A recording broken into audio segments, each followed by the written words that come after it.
கருப்பை கட்டி, கருக்குழாய் அடைப்பு போன்ற கர்ப்ப பிரச்சனைகளுக்கு எத்னிக் ஹெல்த் கேர் இயற்கை கருத்தரிப்பு மையம்.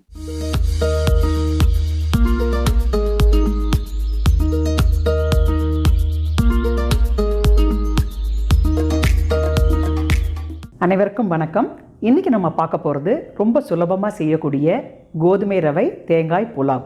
தேங்காய் பாலில் தான் இதை செய்ய போகிறோம். தேங்காய் பாலோட சிறப்பு என்னென்னு பார்த்தீங்கன்னா, தாய்ப்பாலில் இருக்க மோனோலௌரிக் ஆசிட் தேங்காய் பாலில் நிறைய இருக்குது. இந்த மோனோலௌரிக் ஆசிட் பார்த்திங்கன்னா சிறந்த கிருமி நாசினி. அது மட்டும் இல்லை, ஸ்கின் பிரச்சனை, தலைமுடி பிரச்சனை எல்லாத்துக்குமே ஒரு சிறந்த தீர்வாக இருக்கும். இதை தொடர்ந்து சாப்பிட்டுட்டு வரும்போது அல்சைமர் வியாதிக்கும் ஒரு சிறந்த தீர்வாக இதை கண்டுபிடிச்சிருக்காங்க. அது மட்டும் இல்லை, டயபெட்டிக் பேஷண்ட்ஸுக்கும் சிறந்த ஒரு உணவாக இருக்கும். கோதுமை ரவை தேங்காய் புலாவ் எப்படி செய்கிறதுன்னு பார்க்கலாம் வாங்க.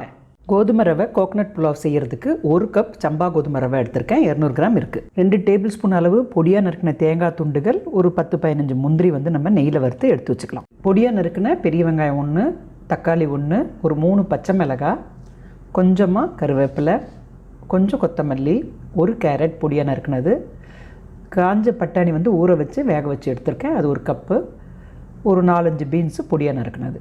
நீங்கள் பச்சை பட்டாணி உங்களுக்கு பிடிச்ச காய்கறிகள் எதுவாக இருந்தாலும் இதோட நீங்கள் சேர்த்துக்கலாம்.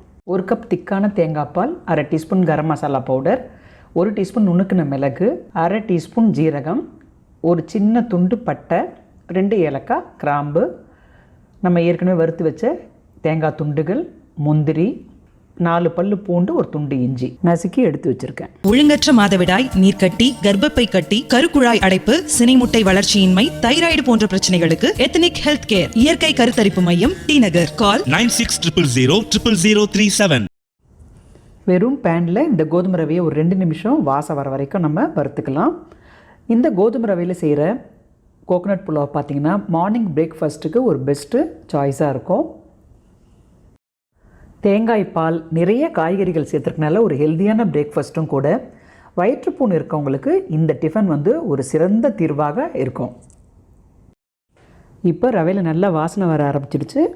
வறுத்தது போதும், எடுத்து வச்சிடலாம். பேனில் 2 டேபிள் ஸ்பூன் எண்ணெய் விட்டுக்கலாம். ஜீரகம், பட்டை, ஏலக்காய், கிராம்பு இதை முதல்ல சேர்த்துருங்க. அடுத்து நம்ம வெங்காயத்தையும் சேர்த்துடலாம். வெங்காயம் கொஞ்சம் நல்லா சீக்கிரமாக வதங்கிறதுக்கு 1/4 டீஸ்பூன் உப்பு சேர்த்துடலாம். இது எல்லாமே 1 by 1 நம்ம வதக்க வேண்டியது தான். இப்போ பச்சை மிளகாய் 3 சேர்த்துக்கிறேன். பச்சை மிளகாய் நீங்கள் இன்னும் கொஞ்சம் கூட வேணுன்னா சேர்த்துக்கலாம். நம்ம வெறும் பச்சை மிளகாவும் மிளகு தான் இதில் காரத்துக்கு நம்ம சேர்க்குறோம். கருவேப்பிலையும் சேர்த்துட்டேன். இஞ்சி பூண்டு நம்ம நசுக்கி எடுத்து வச்சது சேர்த்துக்கிறேன். இஞ்சி பூண்டு வேணாங்கிறவங்க நீங்கள் கரம் மசாலா இன்னும் கொஞ்சம் ஒரு 1/4 டீஸ்பூன் எக்ஸ்ட்ரா வேணால் சேர்த்துக்கலாம். ரொம்ப ஈஸியாக பண்ணிடலாங்க. இப்போ நம்ம பீன்ஸை சேர்த்துட்றேன். கேரட்டு, காய்கறிகள் எல்லாம் 1 by 1 நம்ம சேர்த்து, எந்த காய்கறிகளை சேர்க்குறோமோ எல்லாத்தையும் இப்போ 1 by 1 சேர்த்து நம்ம வதக்கிக்க வேண்டியது தான். நான் பச்சை பட்டாணி இல்லாதனால இந்த காஞ்ச பட்டாணியை ஊற வச்சு சேர்த்துருக்கேன். குடமிளகாய், கோஸ் எல்லா காய்கறிகளுமே இதுக்கு நல்லாயிருக்கும். இப்போ கொஞ்சம் ஒரு 1/4 டம்ளர் அளவு தண்ணி தெளித்து நம்ம மூடி வச்சிட்டோம்னா காய்கறிகள்லாம் நல்லா வெந்துடும். ஒரு 2 நிமிஷம் வெந்தால் போதும். மூடி போட்டு வச்சிடலாம். காய்கறிகள் நல்லா சூப்பராக வெந்துடுச்சு. இப்போ தக்காளியை சேர்த்துடலாம். கரம் மசாலா பவுடரையுமே நம்ம இப்போ சேர்த்துடலாம். இஞ்சி பூண்டோட வாசம் அவ்வளோ நல்லா இருக்குது. தண்ணி இப்போ நான் 1.5 கப்பு விடுறேன். 1 கப் ரவைக்கு 2.5 கப்பு நமக்கு தேவை. இந்த தண்ணி சேர்த்து இது நல்லா கொதிக்கட்டும். மீதி நம்ம 1 கப்பு தேங்காய் பால் எடுத்து வச்சுருக்கோம். ஸோ கரெக்டாக இருக்கும். 1 கப்பு ரவைக்கு 2.5 கப்பு தண்ணி. இப்போ நல்லா கொதிக்க ஆரம்பிச்சிருச்சு. தேங்காய் பாலை சேர்த்துடலாம். தேங்காய் பால் சேர்த்து இந்த மாதிரி இவ்வளோ கொதிக்க வேண்டாம். லைட்டாக ஒரு சின்ன கொதி வந்தால் போதும். நம்ம நுணுக்கி வச்சுருக்க மிளகுத்தூளை இப்போ சேர்த்துட்றேன். இப்போவே ஒரு நல்ல வாசனை, தேங்காய் பால் வாசனை, மிளகு, அந்த இஞ்சி பூண்டு சேர்த்தது எல்லாமே சேர்ந்து ஒரு நல்ல வாசனை. இப்போ டேஸ்ட் பார்த்துட்டு உப்பு எவ்வளோ தேவையோ அவ்வளோ சேர்த்துக்கலாம். ரவையை இப்போது கொஞ்சம் கொஞ்சமாக சேர்த்து கலந்துக்கலாம். ஒரு சின்ன கொதி வந்துருச்சு பாருங்கள். இப்போ ரவையை சேர்த்து நம்ம கலந்துடலாம். முக்கியமாக கவனிக்க வேண்டியது என்னென்னு பார்த்தீங்கன்னா, தேங்காய் பாலோட முழு சத்துக்களும் நமக்கு கிடைக்கணும்னா அதிகமாக கொதிக்க வச்சிடாதீங்க. சின்ன கொதி வரும்போதே ரவையை சேர்த்துருங்க. ஒரு 5 நிமிஷம் வேகட்டும். இப்போ ஒரு பாதி அளவு வெந்திருக்கு. நம்ம நெய்யில் வறுத்து வச்சுருக்க தேங்காய் துண்டுகளை இதோட சேர்த்துடலாம். 1 டீஸ்பூன் நெய்யும் சேர்த்து நல்லா கலந்து விட்டுட்டு மேலே நல்லா சமப்படுத்திட்டு அது மேலேயும் 1 டீஸ்பூன் நெய் விட்டுட்டு நம்ம மூடி வச்சிடலாம். ஒரு 5 நிமிஷம் மீடியம் ஃப்ளேமில் பொறுமையாக வேகட்டும்.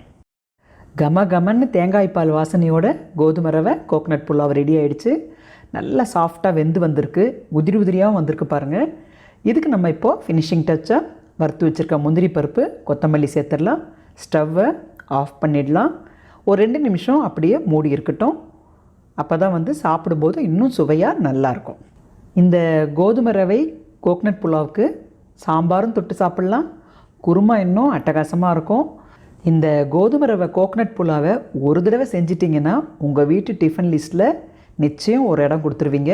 நீங்கள் செஞ்சு பார்த்துட்டு உங்களோட கருத்துக்களை ஷேர் பண்ணுங்கள். பெண்களுக்கு ஏற்படும் கர்ப்பப்பை சம்பந்தமான பிரச்சனைகள் மற்றும் ஆண்களுக்கு ஏற்படும் விந்தணுக்கள் குறைபாடு போன்ற குழந்தையின்மை பிரச்சனைகளுக்கு எத்னிக் ஹெல்த் கேர் இயற்கை கருத்தரிப்பு மையம்